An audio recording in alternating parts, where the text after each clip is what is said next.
And to be time for us to look at the top stories in the papers this Saturday. Stay with us.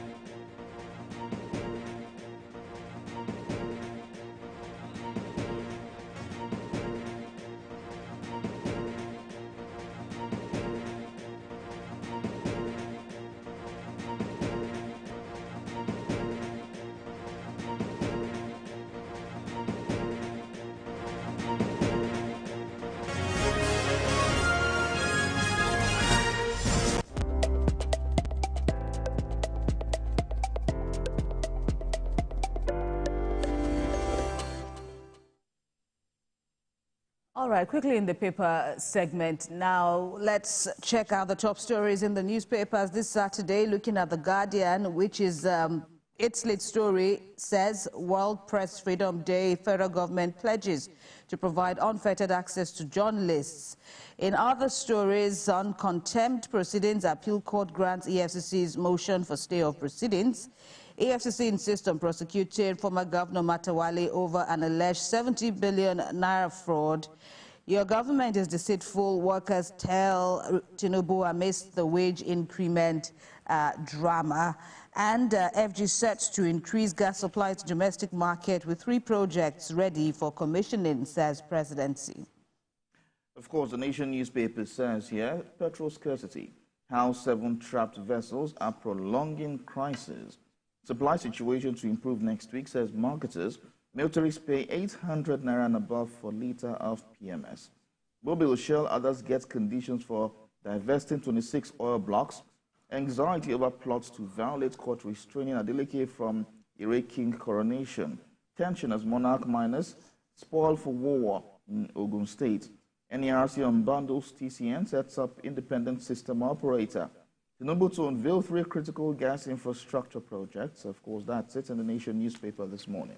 On Saturday Punch, the big story there reads, NNPC marketers trade blame as fuel crisis deepens. Marketers exploiting situation to make money, says NNPCL.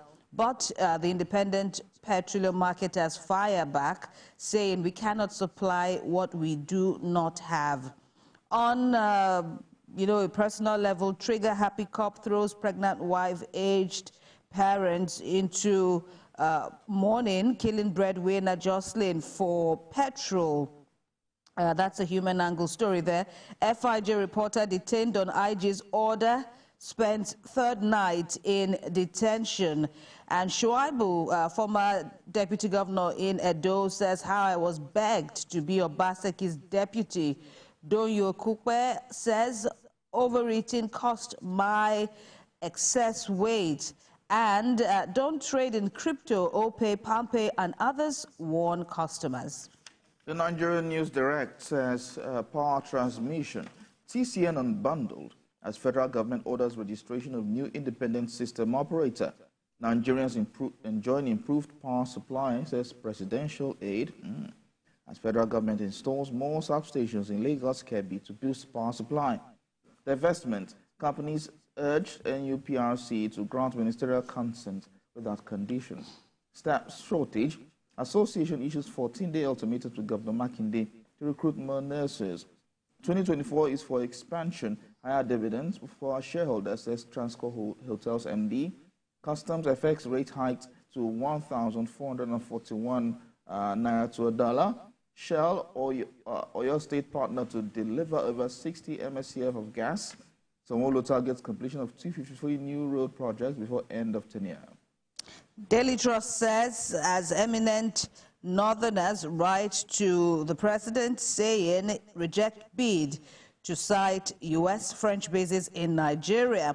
On the cover story, Zulum, governor of Borno State, and teachers' welfare, that's what they are spotlighting this Saturday.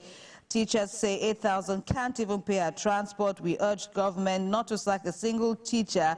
The Union of Teachers also appeals to aggrieved members not to be hasty, but to be more patient.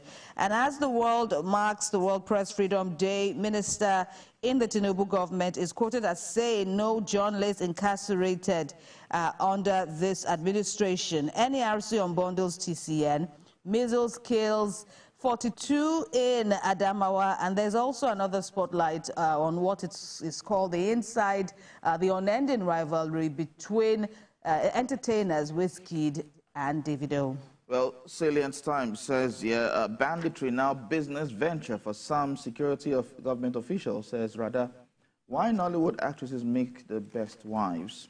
NERC unbundles TCN, others registration of independent system operator. We have possible natural treatment for HIV, says Biochemist Association. Federal government to divest 26 oil blocks of 8.211 million barrels reserves. Federal government palliative contributing to food inflation, says Cardoso. I want to start fellowship group, says Toke Makinwa. Tinubu to inaugurate postgraduate school at OOU to mark Awujale's 90th birthday. Nigerian workers release breakdown of proposed 615,000 naira minimum wage.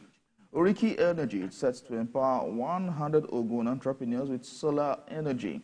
A teenager kidnapped and killed neighbors' 11-year-old son in Yobe.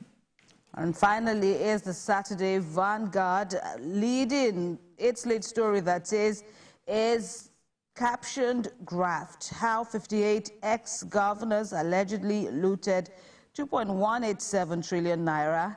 There are riders saying no ex-governor among EFCC's almost 7,000 convictions in 3 years. Only 4 former governors convicted in 21 years.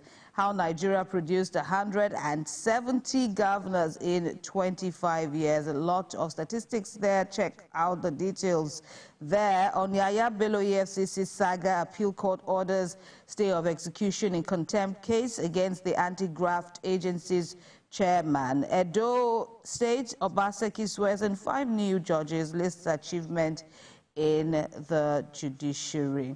That's the much we can take in all of the papers that we are seeing. But as we always say, make some time during this weekend that has, of course, started in earnest to read up on all these topical news for more information and, of course, balance. Coming up.